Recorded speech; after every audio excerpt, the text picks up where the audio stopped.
What up, everybody? This is the Ultimate Patriots Dr. Football Around the League podcast. I am your host, Dr. Dennis Tian, recording remotely from my medical office in Dedham, Massachusetts. Joining me, as always, the CEO of Hedge Better, Justin Fine. Justin, what is going on, my man? How are you this evening?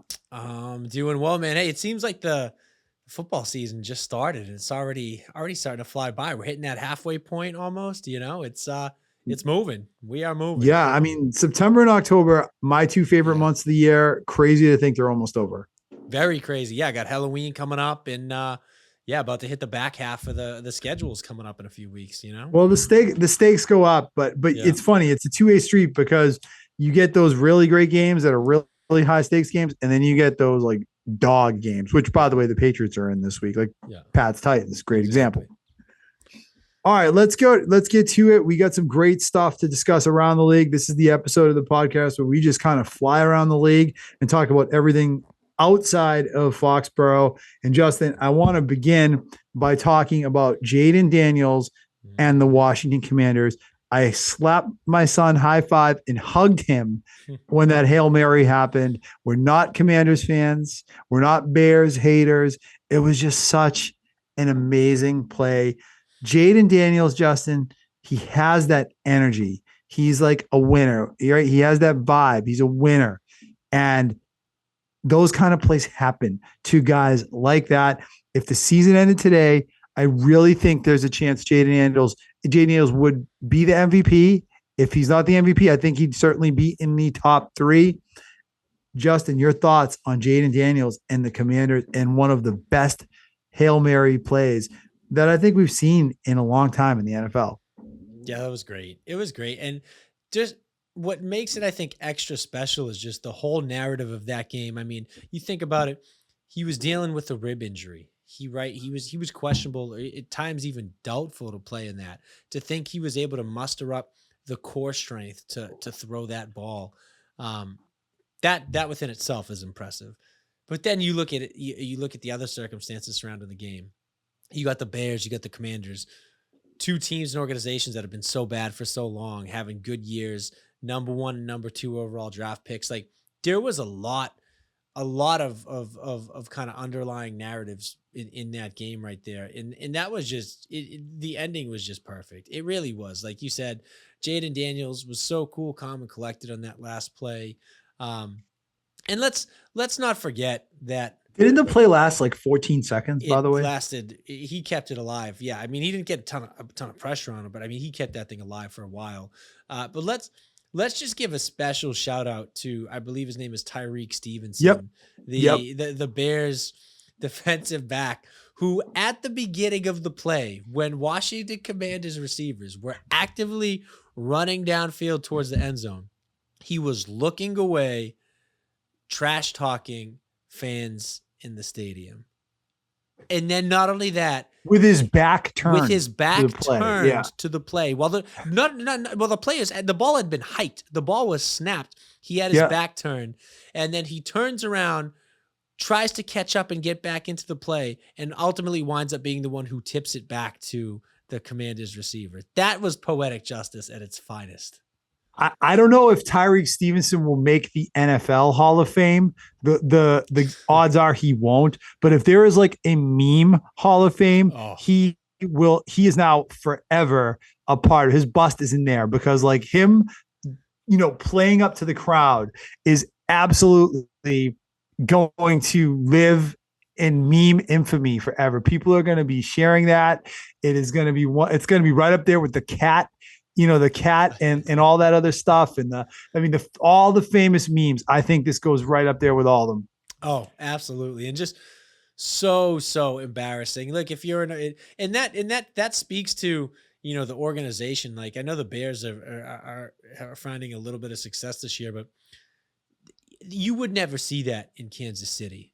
You would never see that in Detroit. Like there are just certain teams, certain coaches, you would never see that happen. And I think that's an indictment into Matt Eberflus and that Bears organization, that you would even think about pulling that in the final play of the game. It is, but can I just ask a question? And maybe you'll disagree with this. Like, what he did was stupid. Right. It was disrespectful to the game. It just made him look like a complete clown. It made the whole operation look like a clown show. Did it really affect the play? No. Because by the time he recovered, like Daniel scrambled all the way to the right, and then he realized the play had already started. He got himself back into the play enough that he was able to tip the ball. I don't think what he did really is why the Hail Mary happened, is I guess my point. I totally agree. But it just gives off that impression. Like that's the look. That's the look of it, right? Like in reality, that probably didn't matter at all. No. But it was just so great to see it unfold in that sequence. Yeah, it's like actually like terrible luck. If you think about it, like you just happen to be like caught asleep at the switch, and then all of a sudden this Hail Mary play happens, and you happen to be the guy that hits it, right? Yeah. And now you live in infamy forever. Exactly. Even it's not even the fact that he was the one who tipped the ball to the receiver, because if he had just tipped the ball to the receiver without the antics, people still wouldn't care. They would have just said, "Oh, that's bad luck." It was the antics beforehand that set up everything else afterwards. Now, I do think it speaks perhaps on some level to like a lack of focus, which you could argue was the common theme for him doing what he did with the crowd and tipping the ball up, because that's like the one thing you're not supposed to do is hit the ball up. You're supposed to knock it down. Exactly. So yeah, overall, just a lack of focus in discipline. Yeah. Well, Tyreek Stevenson, you now live in absolute infamy. And I think he's a good cornerback too, is kind of the irony, right? He's one of their better players. He is. He's very good. That's going to go up there with like the butt fumble. And some of these other Leon Lett. That was probably before your time. Leon Lett getting caught from behind on Thanksgiving. Yep. Exactly. There's going to be that's going to go down in history with some of the all-time. The squirrel running out on the field. It's going to be right up there with all that. Yes, exactly. All right, let's talk a little bit, Justin, about the Detroit Lions. And hey, I've said this before for other teams. I think it's very applicable to this Lions team, which is, look, good teams have ways to beat you.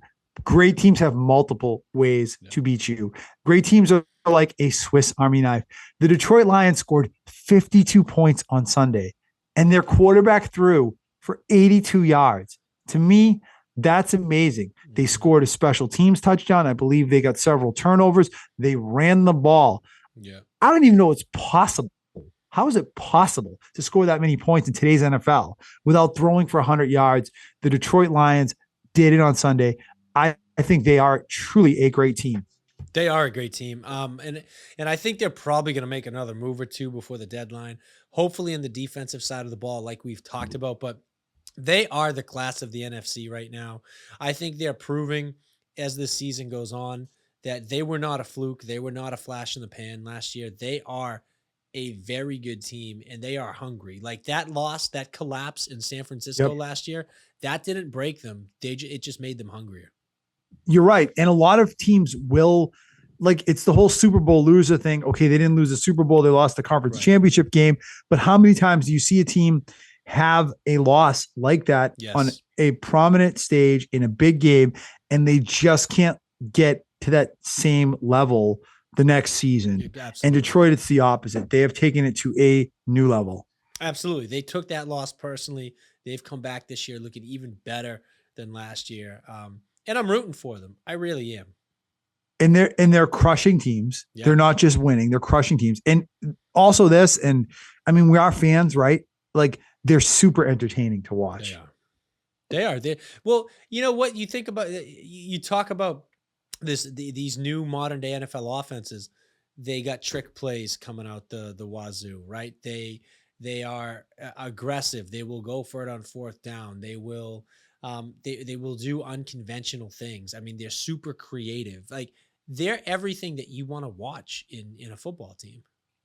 Yeah, because like it's almost like there's like a playground razzle dazzle element there where like they're running reverses and flea flickers and halfback passes, and it's just really entertaining to watch. It is. It's super entertaining to watch, and it's translating into to results. I mean, they are dominant, and I wouldn't want to play the Detroit Lions if I was any other team right now. Yeah, absolutely. And I will say this 100%. I am 100% rooting for this Detroit team, given the fact the Patriots are out of it. They have become my adopted team this year. Me too. I totally agree. As much as I don't want to see the Chiefs back in the Super Bowl, I think it would be great for the sport Oh if you yeah. had the Lions prevent a three-peat and go in and beat Kansas City in the Super Bowl. That would be something. That would be something special, I think. That would be amazing. That Yeah. would be an amazing storyline. Yep. And pretty much everyone in America outside of Kansas City would be rooting for Detroit in that situation. Exactly. Yeah. All right, let's talk a little bit about the Cleveland Browns on Sunday, Justin. A lot of people probably lost a lot of money betting on the Baltimore Ravens in Cleveland. I thought that was a surprising outcome to not only cover for Cleveland, but to lose outright. We get to take a victory lap on Jameis Winston because we have been saying since the preseason, literally since the preseason, that the Cleveland Browns should be starting Jameis Winston over Deshaun Watson. It was plain to see for everyone in true Jameis Winston fashion. He played an amazing game and then almost barfed it away on the last drive. Did you see he threw what really should have been an interception to Baltimore defender, literally put it between one of the Ravens defenders' numbers. Guy drops an easy pick. Winston goes out and throws an absolute missile to get the game-winning touchdown on the next play. Classic Winston, but there's no doubt the Browns are a much better team with him versus Deshaun Watson. And they were energized. Oh, it wasn't even close. And you know, we've liked Jameis Winston since day one. I think we've said he's an exciting quarterback, and he's certainly one of the better backup quarterbacks in the NFL. But that was, you could just tell that was an organization that had been kind of released from the trap of Deshaun Watson. Like he was weighing them down in every way, shape, or form. And I think that was just you know, a totally new team that we saw. I mean, that was look, it's not like they got rid of Deshaun Watson and then came back the next weekend and beat the Giants or something like that. Like you took down Baltimore. That was a pretty big win, pretty impressive win. It really was. I mean, we were going into that game, both of us saying we thought Baltimore was the best team in the NFL. Yeah. And I that doesn't necessarily change my opinion about the Ravens because these division games are tricky. Yeah. And I think they were playing a team that was energized just by getting rid of Deshaun Watson. You could see that the Browns, the players on that in that field, in that locker room responded to Watson being gone. He was literally Watson dragging down that organization single-handedly. And that is apparent now. Yeah, it was so apparent. So I'm glad for the Browns that they can hopefully move on from that dark chapter.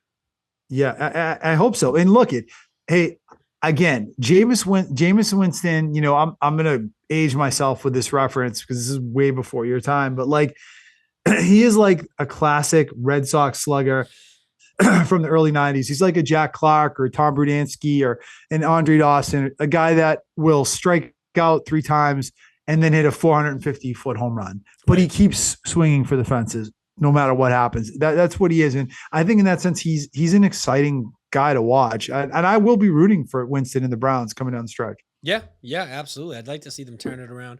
I actually like Kevin Stefanski. I think he's a decent coach. I think he deserves a shot with a good quarterback over there. Yeah, that's a fair point, Justin. It really is because like Watson was dragging him down too. Yeah, he's 100% on the hot seat, but he, you know, that maybe he gets a little stay now with what happened on Sunday. Exactly. Yeah, bought himself some time.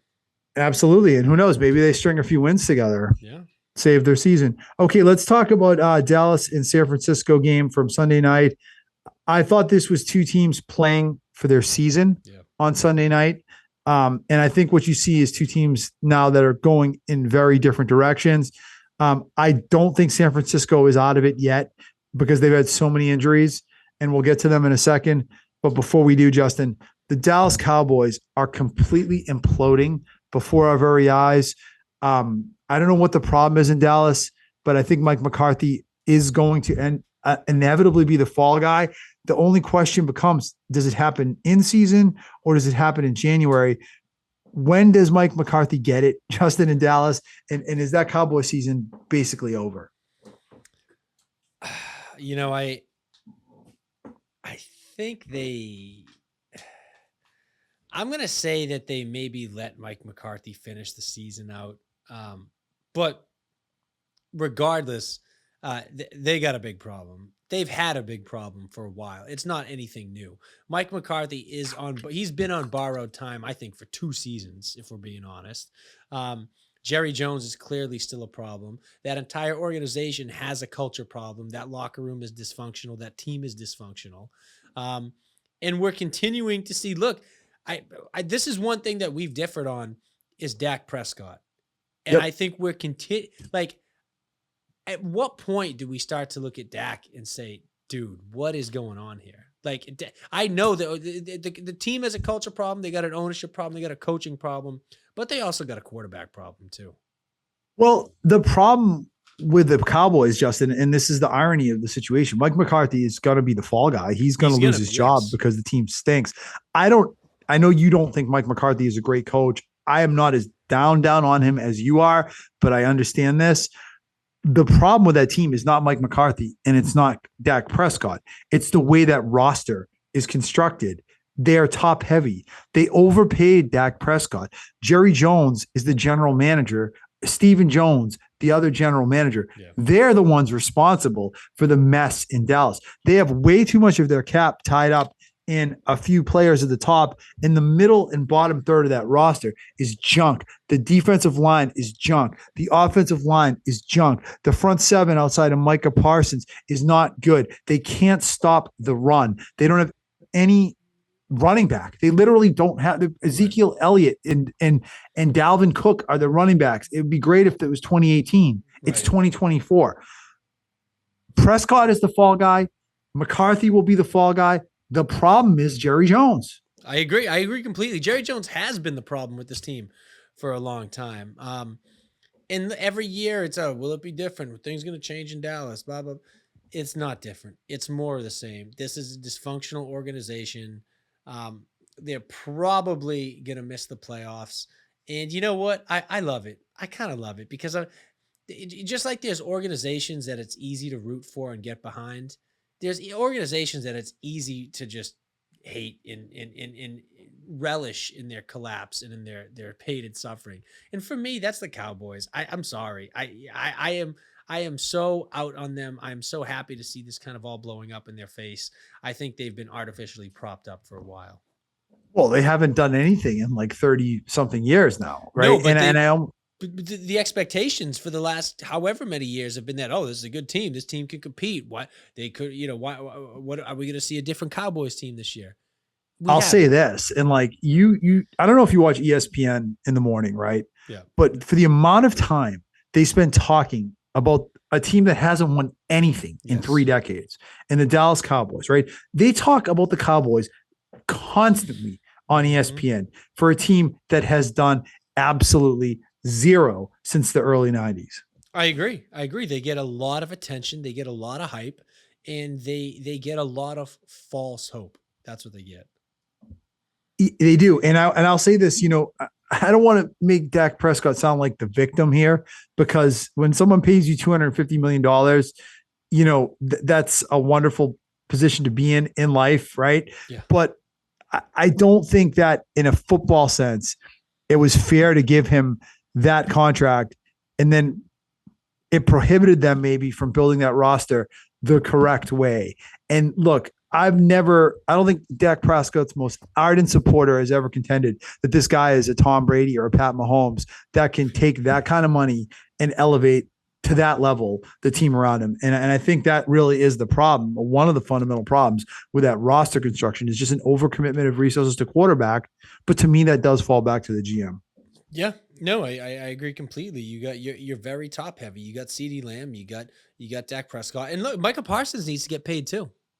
He's got to get paid because they haven't even signed him yet. They haven't even signed him yet. So well, I'm going to tell you something. If they're smart, they'll think about letting him walk because I think they're better off rebuilding that front seven and that offensive line with some B-level players than committing more of their cap to another top player. I mean, it's going to be painful for them, but maybe they should let him walk.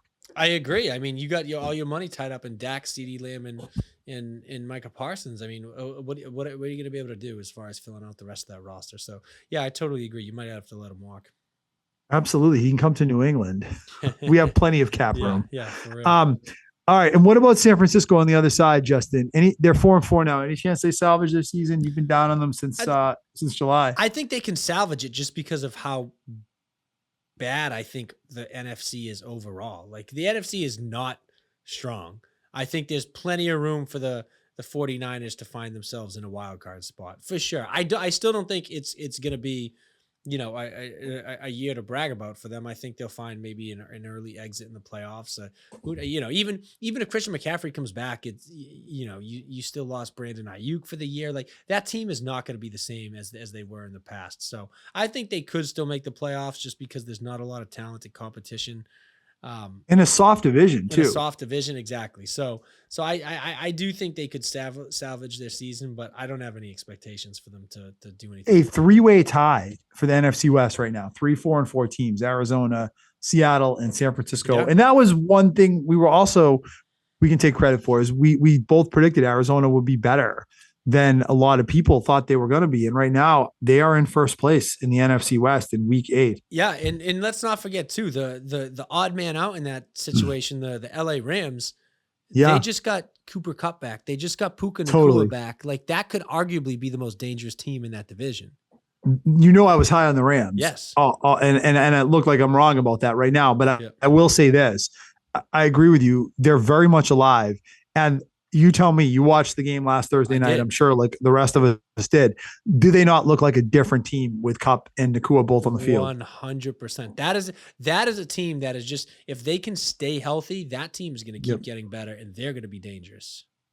Absolutely. And of course, taking down the 5-1 Vikings. I mean, going into that game, that's a legitimate win for that Rams team. So I honestly, I would not be surprised when it's all said and done if the Rams still win the NFC West. As of right now, they're a half game back. They're 3-4.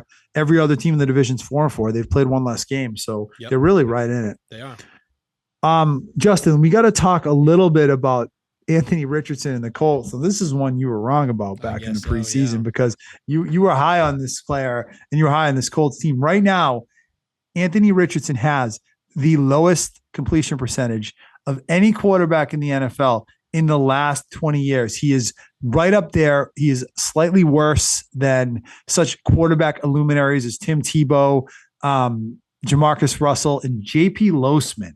Some names from the past there. He is now benched. The Colts are going with Joe Flacco this week in their game. I believe they're the Sunday night game playing against the Vikings. Your thoughts, Justin, on Anthony Richardson's situation in Indianapolis? Well, taking a breather.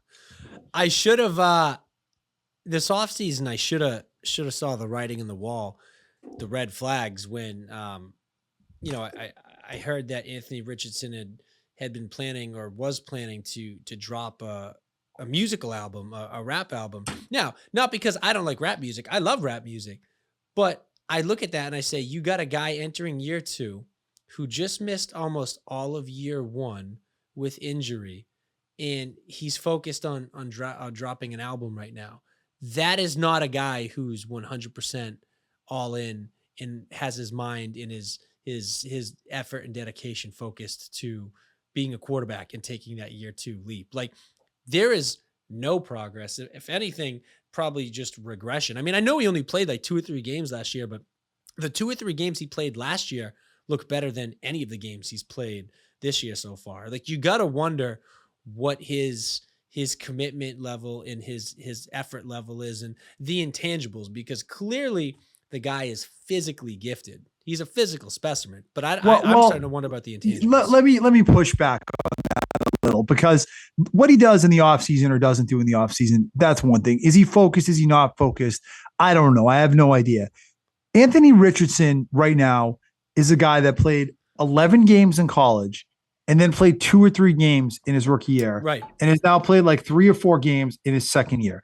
He is exactly now what he was when he came out of Florida a year ago, which is an inaccurate passer. Yes. Who can throw the ball a mile, but can't hit the side of a barn. Yep. And that's what everyone knew he was. So I think the real problem here is the fact that the Colts drafted him 4th. He never should have been taken that high. No, I agree.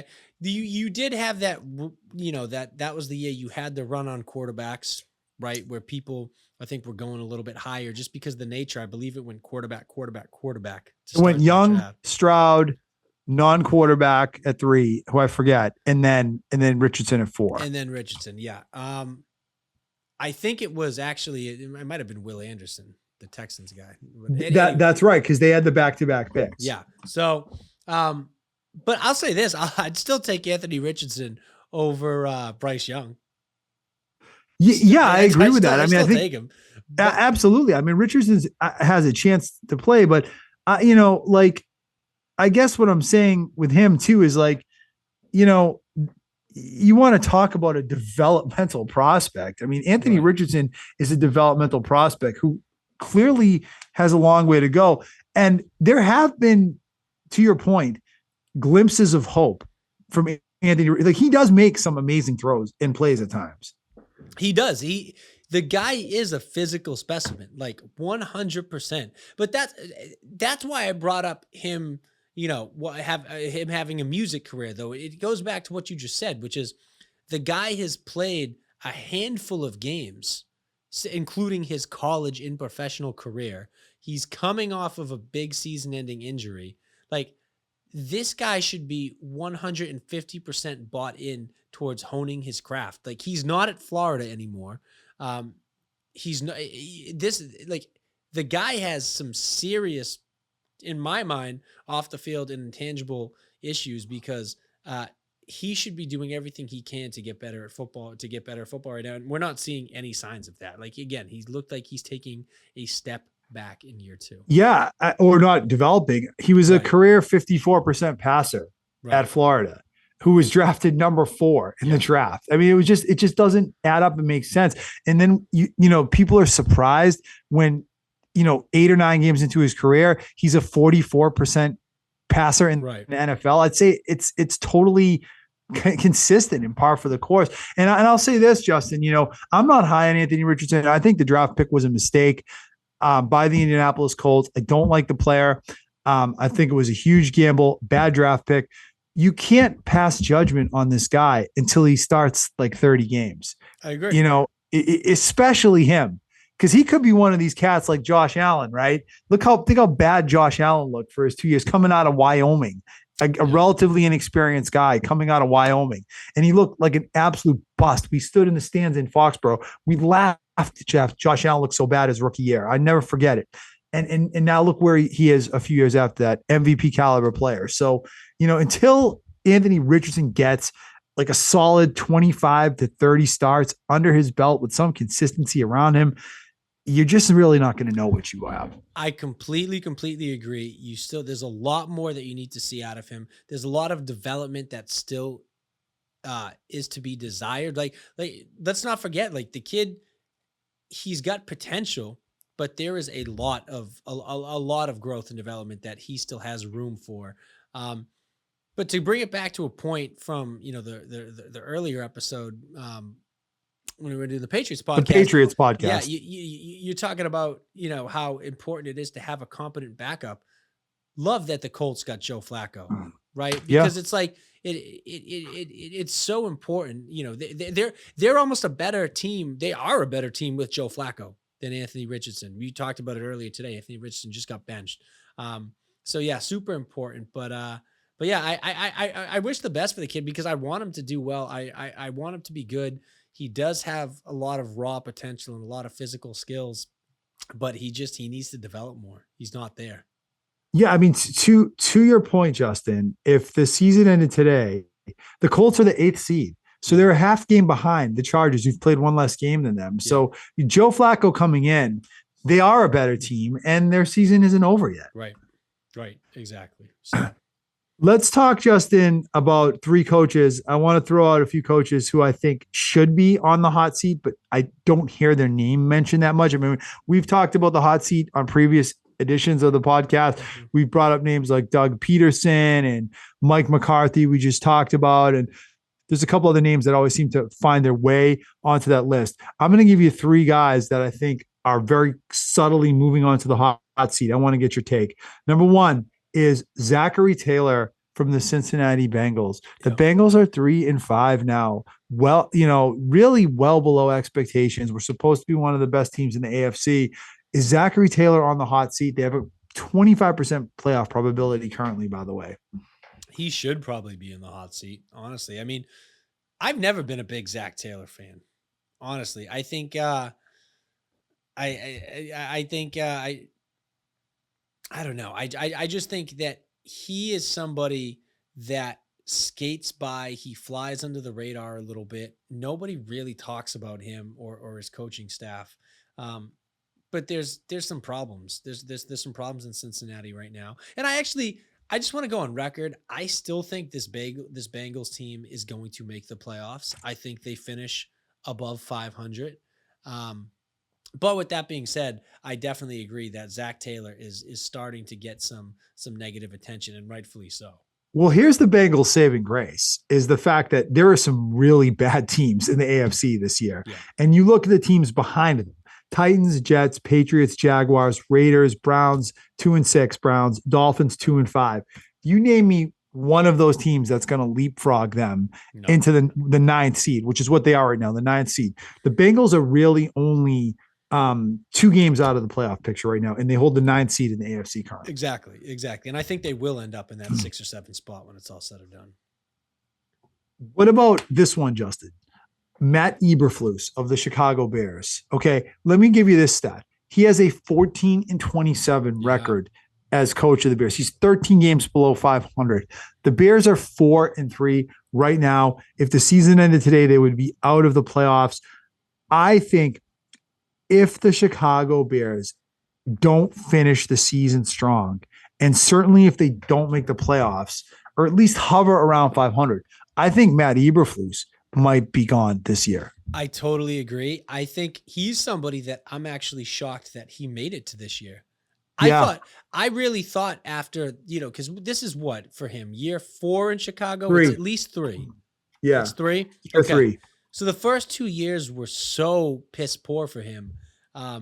And you figured, okay, they got this whole new regime change going on in Chicago right now. They're, a lot of turnover, bringing in a new quarterback. Like, I thought this would have been the perfect time to get rid of Eberflus coming into this year, but they stuck with him. And again, to my surprise, but I'm shocked that he's still the coach, or he is even had an opportunity to be the coach this year. So if they don't finish strong, if they miss the playoffs, I 100% agree. You got to get rid of him. You got to move on.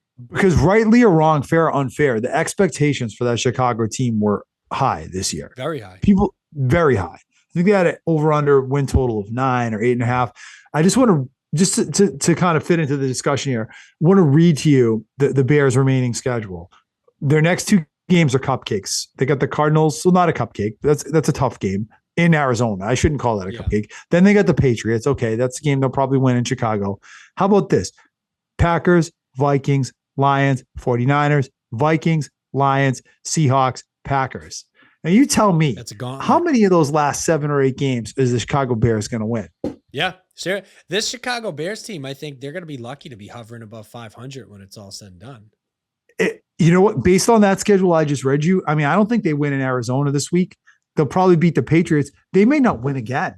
Yeah. I mean, really, like, who are they going to beat? Packers, Vikings, Lions, 49ers, Bears, Vikings, Lions, Seahawks, Packers. And how interesting, I agree. I totally agree. And how interesting would it be to watch the unraveling of Caleb Williams, how he handles something like that? I think it would be, a very interesting sight to see in football, depending on how the rest of this season goes. What did you think of Caleb Williams' performance in Washington this week? Because he didn't play that well. Unimpressed. Yeah, I was going to say he didn't play that well. He didn't play well at all. No. And and it's funny too, because he had all the extraneous reasons in the world. You talk about all the, him versus Jaden, this and that. Like, that was a huge game for them, right? Like he should be able to rise to that occasion. But also the fact that the Commanders have one of the worst passing defenses in the league, like if not the worst, like statistically. So the fact that he kind of dropped the ball like that, I thought was a little bit of an indictment on him, to be honest. Agreed. I mean, I think it's unfair to pass judgment on him at this point because he's a rookie. Right, I agree. But I don't think I'll put it this way, Justin. If I was redrafting the quarterbacks, I would go Daniels and May ahead of Caleb Williams without even hesitation. Yep, I totally agree. You have to put Daniels 1 based on what he's done. I think May is a 1A because he's looked so good, even though he hasn't played as much. And you could argue that Bo Nix has looked better than Caleb Williams too at this point. Bo Nix has looked really good. Yeah. Caleb has done better than I think I expected him to, but he has not done enough to separate himself from the rest of the pack. He was putting up some lollipops on Sunday, though. Some of those bloopy passes. I mean, this whole thing about him being this like Mahomesian talent. I mean, I'm not saying I don't think he's a terrible quarterback. I really don't, but I just don't know if I see the upside in him that's been sold to us. No. Well, how many times have we been, promised these generational talents at quarterback, these second comings? I mean, Trevor Lawrence, another perfect example. Like, we get these narratives forced down our throat all the time. And it doesn't mean it plays out that way. So that's just another example. You got to give it time. Obviously, like you said, still a rookie. But yeah, as of right now, the hype is not matching the reality. Absolutely. And then one last name, Justin, on the hot seat, Mike McDaniels from the Dolphins, right? When does this guy get on the hot seat? And I know what people are going to say, well, they just resigned him this year. Fine. That contract may have been a mistake.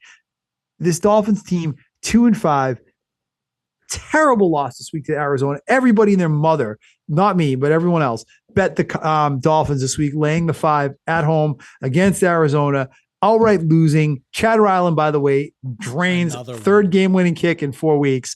Okay. The Dolphins they don't look good, and I think their problems go beyond to his concussion situation. You look at the way they finish each of the last 2 seasons. They don't win in tough games. They don't win against tough teams. They don't win late in the season. They're not a tough team. I was surprised they signed Mike McDaniels. Now they're going to come in with like a 5-win season this year, probably a 6-win season. Does Mike McDaniels deserve to be on the hot seat a little bit? I think he probably should. The other thing that makes it tough is the fact that he's lost he hasn't had his starting quarterback for a long, a big chunk of the games that he's coached. But I also look at that too, and I say, I don't know how much of this is on Mike McDaniels versus the GM. Right. But how do you not have a competent backup in Miami for this team? Totally. Like, I don't, I'm not sure exactly who the blame falls on for that, but the blame falls somewhere. Like, you have an injury prone, concussion prone quarterback who's missed extended periods of time in the past. And you got a team that's pretty good. And you don't do something to bring in a competent quarterback. Like, imagine a Joe Flacco right now down in Miami. Like, that would have been a perfect situation. Like, they dropped the ball hard. I agree. I think as time goes on, McDaniel's quirks are getting less and less amusing. And it doesn't feel like he's in command of that team ever. Again, I've said this analogy before on the podcast. It reminds me a lot of the Pete Carroll Patriots. And I like McDaniel. I think he's a brilliant offensive mind. Don't think he's a leader. Yeah. Yeah. I could totally see that. Yeah. Awesome, man. All right. Well, listen, I think we're going to wrap it up. You got anything else you want to throw out there on this week's edition of the Around the League podcast? No, man. I think that about does it. We covered it. We covered a lot. We did. All right, brother. Well, listen, we want to wrap it up. Wish everyone a great week. Enjoy the game tonight on Thursday. Oh, I got a topic before we wrap it up. One more. Yeah. Gisele Bundchen, reportedly pregnant with baby number 3 from her jiu-jitsu instructor. Your thoughts, Justin? It's so funny because when they first rumored about separating, and everyone was like, "Oh, it's because Tom wouldn't leave, Tom wouldn't retire, this, and that." I mean, from what I had heard, that situation with her and the jujitsu instructor that went back. Like that was not just a new development. Like she had been with him, or she had been working with him for a while.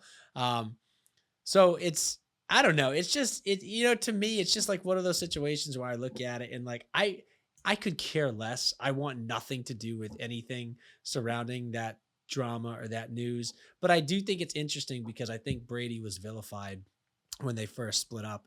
And now it's looking like there might have been something going on behind the scenes for a while. Yeah, I don't think she was. I will say this.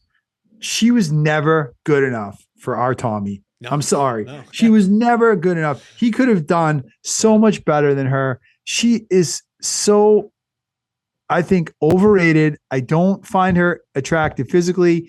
I don't feel like she's a person of integrity is what she's showing. Yeah. I don't know. Like, I don't see what the appeal is in terms of her. I mean, when you marry someone, it has to be more about their mind and how you get along. And of course, the physical attraction is important too. Fine. But like, I don't see what Gisele offered. Tom could have had any number of women he wanted, that would have been interested in him.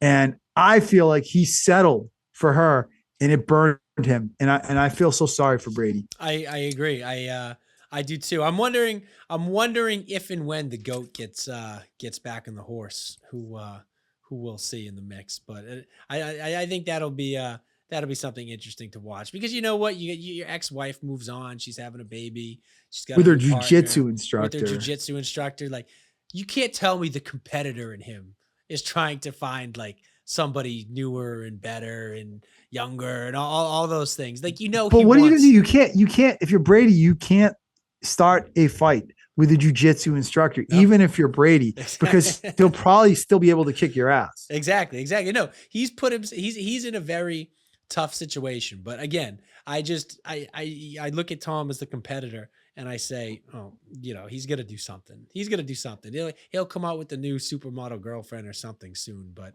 I don't know.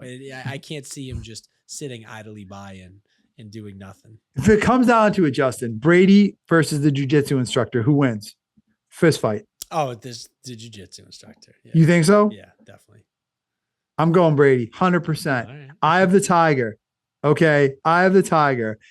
Doing your fancy jiu-jitsu things around with like middle-aged ladies that come into your little studio and like, old men that come in to stay fit. You're going up against the GOAT, who is no stranger, by the way, to getting clocked in the head in a way that a jiu-jitsu instructor would never experience. I'm sorry, unless he was like competing in an Olympic type forum or platform. Brady can take a hit, get back up. He's probably got the size advantage. I know he has the eye of the tiger. I'm going Brady. Yeah. You know what? I can't. Does that convince you? I'm not convinced, but I can't fault you for thinking that way. The guy has just proved us wrong time and time again over the years. Count him out. You do not count out Tom Brady. Exactly. All right. Now we're really going to end it on that. Want to wish everyone a great week. Have an awesome week. We will catch you next week on the next edition of Dr. Football Podcast. And see you, everyone.